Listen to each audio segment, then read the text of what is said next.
पागलपन की ऐसी हद जो भगवान को ही चिट्ठी लिख डाली। जी हाँ, ये कहानी है एक छोटे से गांव की एक लंचू नामक किसान की। असल में उसकी जो जीविका थी वो उसके खेती-बाड़ी से चलती थी और कई दिनों से उसके गांव में कोई बरसात नहीं होती थी।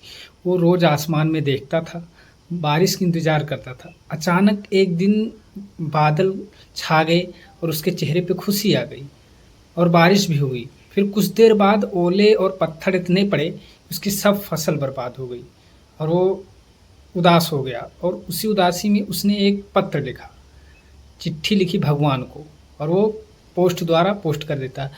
जब उस पे पते पे लिखा था भगवान, तो पोस्ट मास्टर ने उस चिट्ठी को खोलकर पढ़ा तो उसका दिल पिघल गया और उसने अपने पास से 70 रुपए इकट्ठा करके उस चिट्ठी में रखकर उसके पास भेज दिया।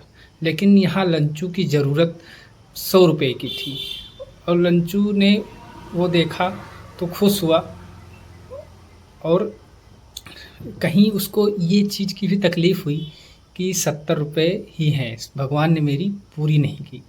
फिर उसने दूसरी चिट्ठी लिखी और उस पे थैंक यू लिखकर फिर से भेज दिया और ये लिखा कि अगली बार अगर भेजना तो सीधे मेरे पास भेजना, क्योंकि यहाँ जो कर्मचारी हैं ये सब चोर हैं।